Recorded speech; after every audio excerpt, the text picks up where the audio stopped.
Malapit na nga pala ang pasukan, kaya naman bumili na kami ng sapatos. Dahil nga pala gusto ko mang-kolekta ng mga sapatos.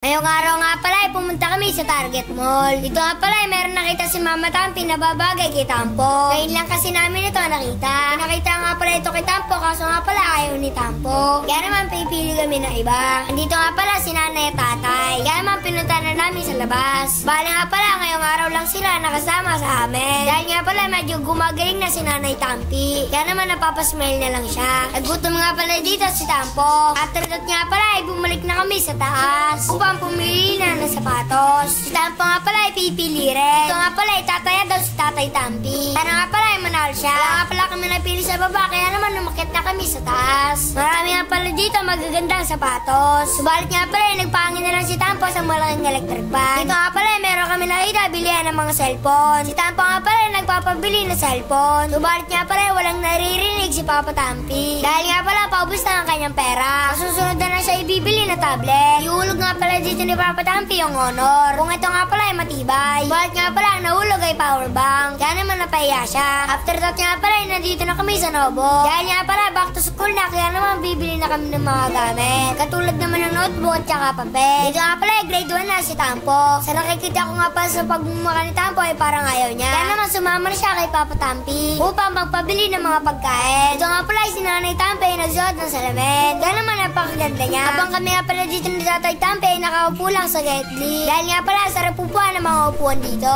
Meron nga pala dito nakakilala kay Papa Tampi. Kaya naman shoutout sa kanya. After that nga pala lumipat kami ng mall. Dito nga pala sa Victory Mall. Kaya nga pala maglalaro kami ng kotsi-kotsiyan.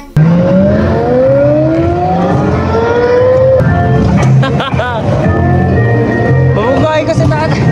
Bubungguin ko si tatay.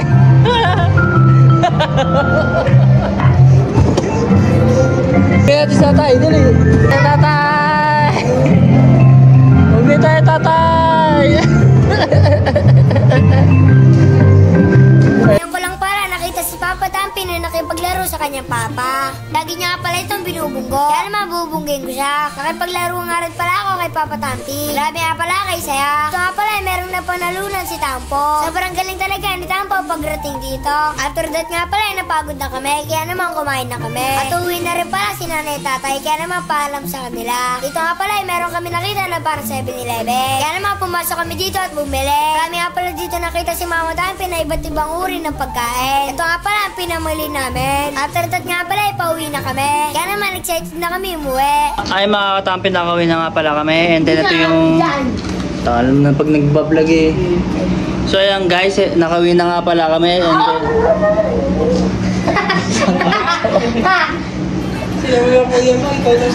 ito nga pala yung mga sapatos na nabili nila. Wow! Ito yung sa kanya.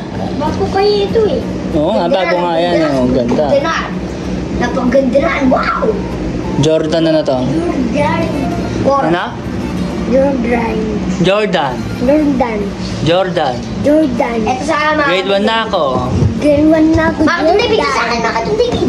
Yan mga Don David kay Don David. Ito kay Don David mga katampi. Jordan din. Parehas silang Jordan. So yan mga katampi. Dumating na nga pala yung parcel ni Don David at lalagyan natin siya ng mga sapatos niya. Kasi ang hilig ng sapatos ng aking mga anak. Si Tampo at si Don David ang hilig nila sa sapatos. Kaya bumili tayo ng ganito. May pagbabago mga katampi. Dati kasi nung bumili kami ng ganito, sobrang parang ang lambot. Pero ngayon parang tumigas na siya guys. Oh. Tigas na siya ngayon. Nag-improve yung hindi katulad dati guys. Ganda. So, madali lang ito mga katampi. Yan, 10 piraso binili namin guys. So yan mga Don David guys, nga pala yung namin, lagayan ng mga sapatos. 5 nga pala kami dyan ni Tampo at ito nga pala pinakapaborito ng sapatos. Yung Jordan 4, pati nga pala yung orange, pati itong cleat shoes. Mga Don David, papakita ko pala sa inyo. Jordan 1 nga pala to. Siyempre, ito nga pala yung bago ko, Jordan 4.